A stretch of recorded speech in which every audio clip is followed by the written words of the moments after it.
चलिए आज एक ऐसी कहानी की बात करते हैं जो हमारी सोच और विश्वास दोनों की हदों को पार कर जाती है। ये कहानी हरियाणा के एक छोटे से गांव से शुरू होती है, लेकिन इसका सच दिल्ली के गलियारों में जाकर खुलता है। जरा सोचिए, ये शब्द एक 4 साल का बच्चा कह रहा है, वो भी अपने ही माँ बाप से। और बस यहीं से शुरू होता है वो रहस्य जिसने एक पूरे परिवार को हिला कर रख दिया।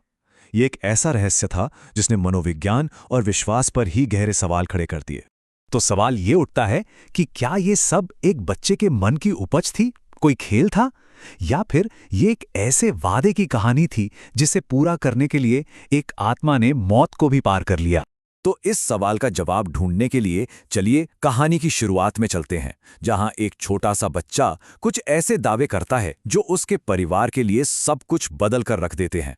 एक ही शरीर लेकिन पहचान दो। एक तरफ था देवांश, हरियाणा के एक गांव का एक मासूम बच्चा, और दूसरी तरफ उसी बच्चे के अंदर था कर्नल रघुवीर, एक 35 साल का फौजी अफसर। मतलब ये कैसे हो सकता है? देखिए, देवांश का बर्ताव किसी आम बच्चे जैसा था ही नहीं। सुबह 4 बजे उठकर ट्रेनिंग करना, लकड़ी की बंदूकें बनाकर घूमना और हर वक्त आर्मी की वर्दी की जिद करना। लेकिन सबसे ज्यादा डराने वाली बात तो थे उसके सपने। वो अक्सर नींद में चिल्लाता था, कहता था उसे 3 गोलियां लगी हैं और प्रिया का नाम लेते हुए जाग जाता था। परिवार का हाल बहुत बुरा था। वो पूरी तरह से हताश हो चुके थे। अपने बेटे की मदद के लिए वो डॉक्टरों के पास गए, ओझाओं के पास गए, लेकिन कोई फायदा नहीं हुआ। बच्चे की तो बस एक ही जिद थी कि उसे अपनी गर्भवती पत्नी के पास दिल्ली वापस जाना है। अब कहानी में एक नया मोड़ आता है जब ये अविश्वसनीय दावा सबूतों और कानून की दुनिया से टकराता है। जब गांव में बात नहीं बनी तो गांव के प्रधान ने अपनी एक रिश्तेदार को फोन किया। ये रिश्तेदार थी दिल्ली पुलिस की एसपी कनिका, एक ऐसी अफसर जो कहानियों पर नहीं बल्कि ठोस सबूतों पर यकीन करती थीं। कनिका के लिए ये पुनर्जन्म की कहानी नहीं थी। उनके दिमाग में तो एक ही बात चल रही थी कि ये जरूर कोई साजिश है, किसी ने बच्चे को ये सब सिखाया पढ़ाया है। पर सवाल था, क्यों? आखिर इसके पीछे मकसद क्या हो सकता है? कनिका की जांच का पहला झटका तब लगा जब पुलिस रिकॉर्ड्स चेक किए गए। कर्नल रघुवीर का नाम, उनका पता और ठीक 4 साल पहले शहीद होने की बात। देवांश ने जो कुछ भी कहा था वो सब सच था। एक एक डिटेल पुलिस रिकॉर्ड से मैच हो रही थी। और फिर सामने आया वो सबूत जिसने सबको हिला दिया। देवांश ने जिक्र किया ऑपरेशन थंडर का। ये एक टॉप सीक्रेट मिशन था जिसका नाम पब्लिक में किसी को नहीं पता था। तो सवाल ये था कि गांव के एक 4 साल के बच्चे को ये बात कैसे पता चली? अब सच का पता लगाने का बस एक ही रास्ता बचा था, बच्चे को दिल्ली ले जाया जाए और उसके दावों को परखा जाए। लेकिन एसपी कनिका अब भी हार मानने को तैयार नहीं थी।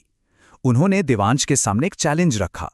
अगर ये बच्चा सच में कर्नल रघुवीर है तो उसे दिल्ली की सड़कों पर अपना घर याद होना ही चाहिए। और जो हुआ वो वाकई हैरान करने वाला था।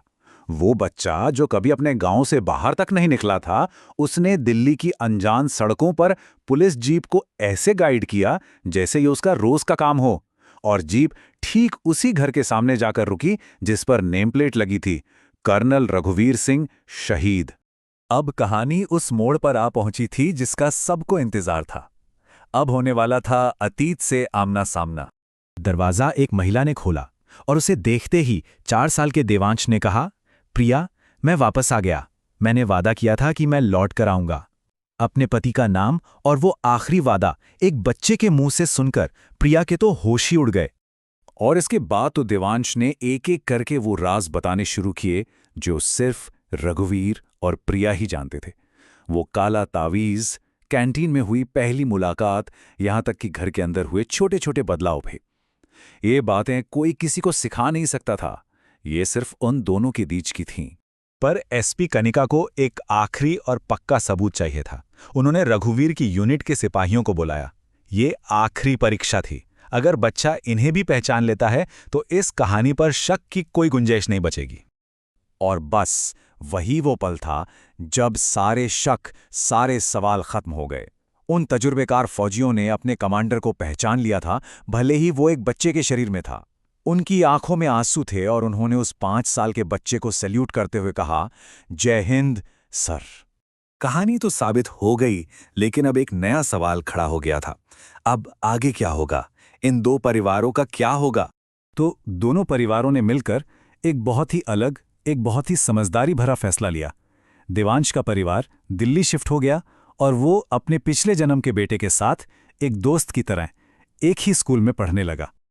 लेकिन जैसे जैसे वक्त बीतता गया, एक और अजीब चीज होने लगी। कर्नल रघुवीर की यादें धुंधली पड़ने लगी। पहले वो मिशन की बातें भूला, फिर धीरे धीरे वो प्रिया को आंटी बुलाने लगा, और देखते ही देखते 8 साल की उम्र तक कर्नल रघुवीर की सारी यादें उसके जहन से मिट चुकी थी। ऐसा लगता है मानो रघुवीर की आत्मा सिर्फ अपना वादा पूरा करने के लिए लौटी थी, और जैसे ही वादा पूरा हुआ उसने देवांश को उसकी अपनी जिंदगी, उसकी अपनी पहचान जीने के लिए आज़ाद कर दिया।